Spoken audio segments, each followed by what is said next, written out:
Thank you. Great, thanks, Bill. So without further ado, we're going to move on to our speaker today. And we're delighted today to be joined by Brendan Lynch from Filtrex. Brendan's company offer a wide range of renewable energy systems and dust extraction systems for industry, and has done a lot of work. I know has done some work with us in GMIT many years ago, but has been very active within the industry in providing best practice and excellent solutions. So Brendan is going to talk today about the implications of dust extraction and the responsibilities for management. That talk is going to go from about now, which is about just coming up to 10 past, till about half past. So we'll allow Brendan finish, and then we'll have an opportunity for questions and answers at the end, any comments. We'll also have the floor open at the end of that session for any other issues or things that people want to discuss. And I have a couple of slides just to bring in at the end as well, just to keep people updated on happenings. So Brendan, I'm going to stop sharing my screen now and hand over the reins to you. So if you want to share your screen. Okay, that's fine. Okay, so first of all, apologies, my camera, I have a problem with my camera, so you won't be able to see my handsome face, but we'll carry on anyway. So this is, I'll just minimize that screen showing you. Is that right, Dermot? Yeah. We're not seeing your screen yet there now, Brendan. So just make sure you're sharing. Okay, hold on.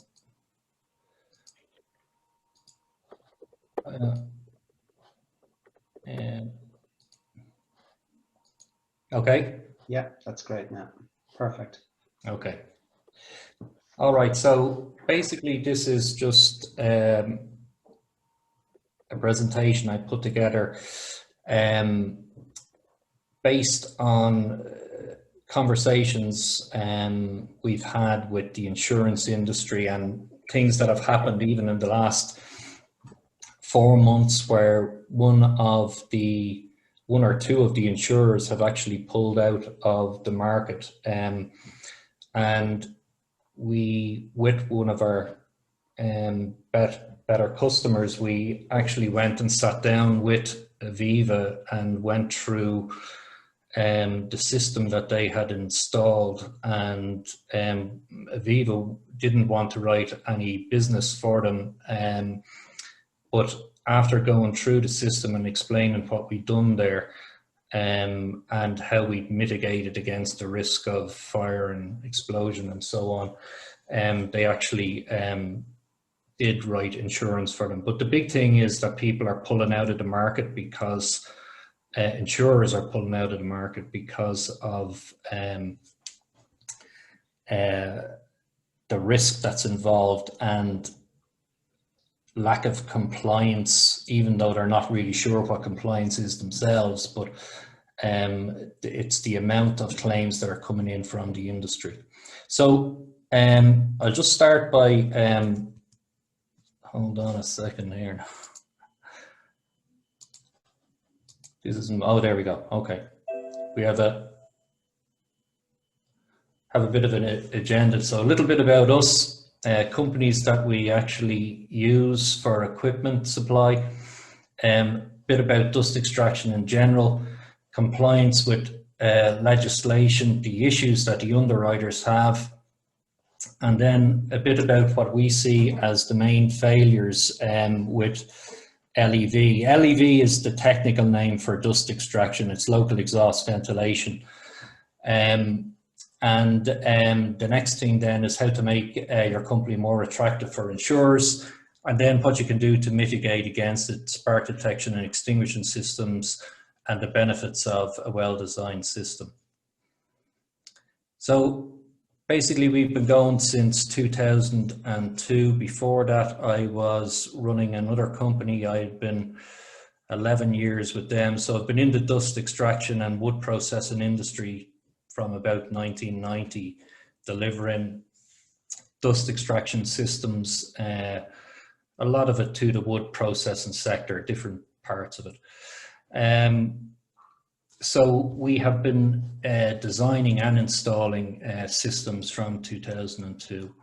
We also do, it's not just the wood processing sector, we would do power plants, biomass power plants in the UK in particular, paper packaging and printing industry, the pharmaceutical, and kind of doing a little bit more in the agri-food industry, grain processing and so on, where dust is becoming a bigger issue, particularly with the more corporate side of it. Basically, what we try to do is we try to work with our customers and our suppliers to provide the best solution that'll comply with legislation. We like to think that we do a good job with how we improve the working environment and also give some kind of a return. We understand it's an expensive investment.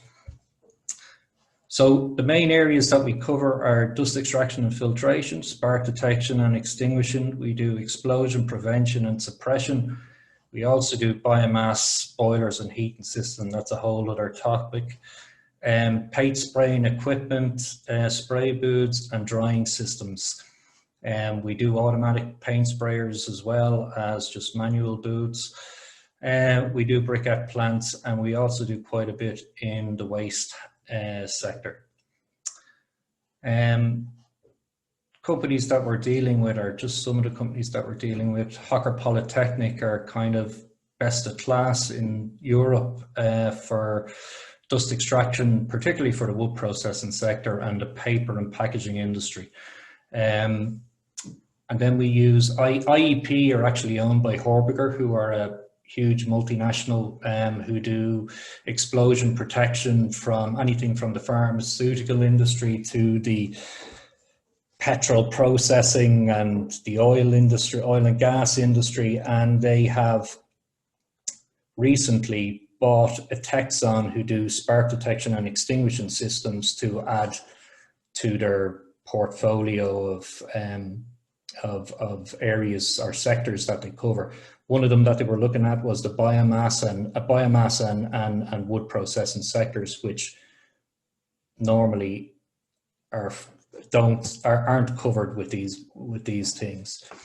We do NDRES boilers, biomass boilers and heating systems, CF Nielsen briquetting systems, Vico plan, shredders and waste handling equipment, conveyors, separation systems and so on. Our customers are Glenwood, who have a 1 megawatt boiler in, heating system, auto sprayer, spark detection, extinguishing, all those good things. B-Space, who used to be Bedroom Elegance up in Dublin here. The CISC training centre that we did a couple of years ago. Truewood, Bantry, Bespoke Joinery, Agetech, Redwood, and then we do these power plants, which are kind of high-end extraction with explosion venting and so on it. Okay, just to move on to what we're talking about, dust extraction, or as it's technically called, local exhaust ventilation, is basically a process of collecting fume or particles from the source and bringing them back through a ductwork system, going through a filter housing, and then extracting out to atmosphere. That's generally what it is. They're all a little bit different. Some have the fan before the filter, some have the fan after the filter. It really depends on the application. But that's generally, you see the little schematic there showing basically what it is. And it'll also have a cleaning system for cleaning down the filter elements. There is quite a lot of regulations around this, and the reason I've put them down there is because people don't actually think that it applies to them in the wood processing sector. This is what we've come across. People have never heard of it before, but there are quite a few regulations involved, and they're EU regulations, and they have been transposed into Irish law. So the first one there is basically EN 12779, and that's based around stationary or centralized local exhaust ventilation systems and safety with those systems. In other words, that they have an adequate cleaning system and so on and so on. The next one is for what we'll call mobile. Mobile is maybe not the correct term, but which is EN 16770, and that is governing smaller units that are actually placed indoor. We will know them mostly as open bag units in this country, which these regulations prohibit in a workplace. I would say 80% of the companies that we go to have one of these somewhere, maybe on a machine that's been added on, but there are regulations around these units that they have to have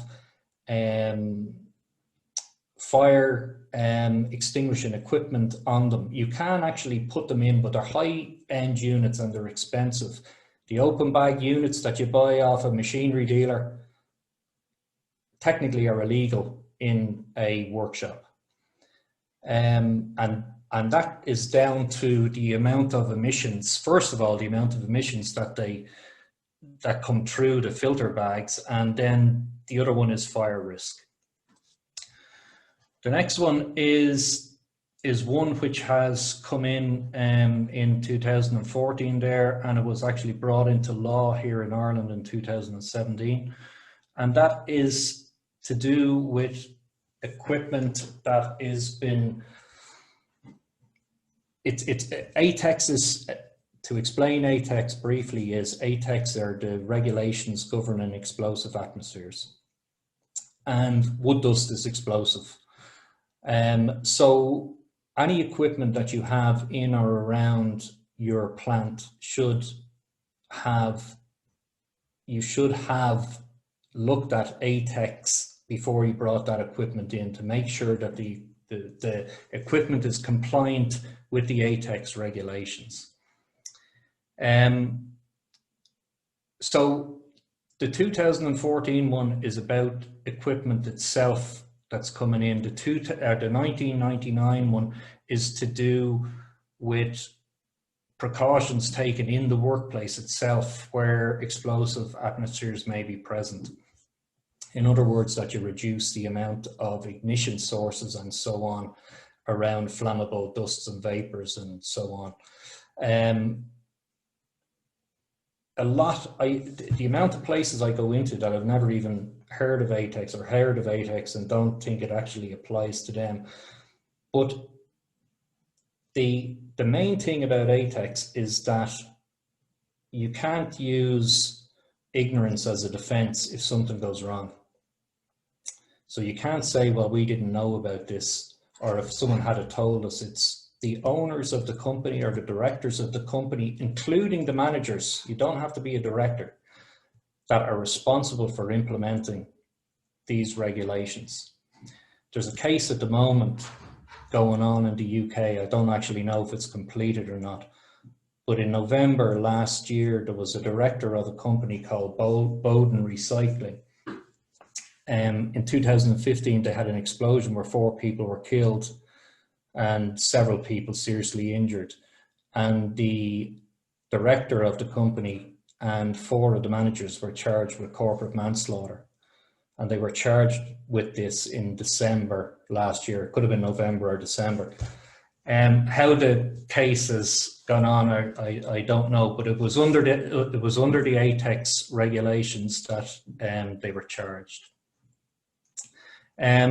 So it is a serious thing, and these things happen.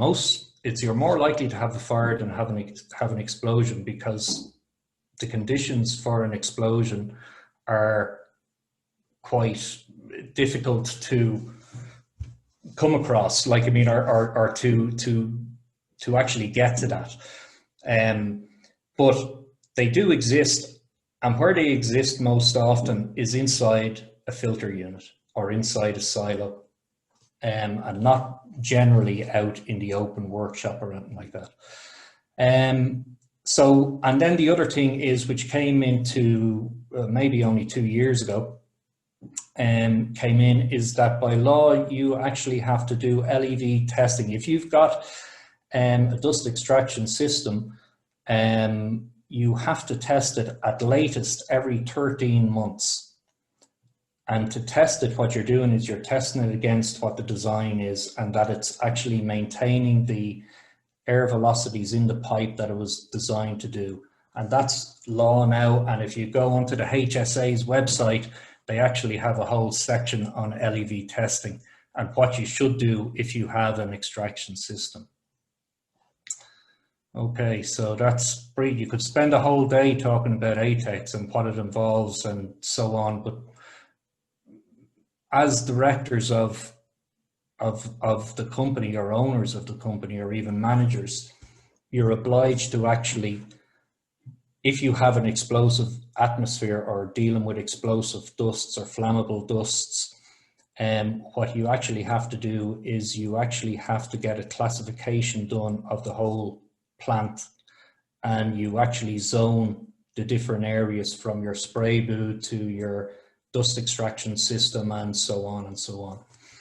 And you zone different areas of the factory, and the factory actually has to be then labeled if you're entering from one zone into the other, what zone you're actually entering. Okay, I'll move on from that. Okay, so again, just this is from conversations with risk assessors or that work for the insurance companies.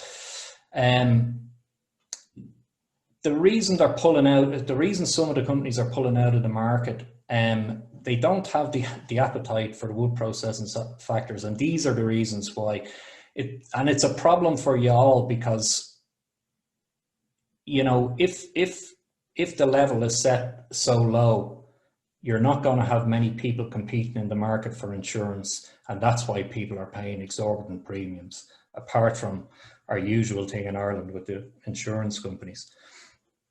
But from conversations that we've had and talking to them and seeing what their appetite is for business and what we can do maybe to help reduce those premiums and stuff like that, the first thing, of course, is they're telling is the high level of claims in the sector, high risk of fire and risk of explosion now they're all becoming more aware of. Other comments that they said was lack of general housekeeping, and this is from a few different people. You know, high levels of dust at high level. You know, everybody cleans their place up before an assessor comes in or something like that. But when they look up and they see bills up on beams and stuff like that, you know, they know that that's what the place is going to be like generally. And have said this to me, you know. One of the other things was, and it's a bit of a bugbear for myself as well, is that you see in a lot of wood processing places that offcuts are left lying around the walls of places, and they see that as a huge problem. Again, open bag units, an accident waiting to happen, one of them said. Waven pipes is ducting, and overloaded discharge areas, like wherever your filter or cyclone or whatever you have is discharging. And then the other big thing they said was spray booths. And I was only asking them in reference to what we do. There was loads of other things they were saying, but it's not really relevant to the work that we do. So I'll just go on from that. Okay, so just to give you an idea of what we see as the main failures with local exhaust ventilations installations, is that you have poor capture hoods on the machines, which may be the fault of the machinery manufacturer, or it could be just an old machine. Split flexible ducting, which is always a thing. It doesn't matter how good your system is, if your flexible connections are no good, are ripped apart, that's where the air will be coming in and not through the machine. Hi, Brendan. Sorry, Brendan. Just you 5 more minutes now. Okay, so just keep okay. I'm going to start whizzing through it now. There. That's perfect. Okay. overloaded ducting, and when I say overloaded ducting, I mean that you had a system in which which was probably working well at one stage, and then you got more machines or bigger machines, and you just added more and more branches onto the machines. The thing needs to be redesigned and reducted rather than just adding more and more ducting onto it. With overloaded ducting and poor ducting design, you get incorrect transport velocities, right?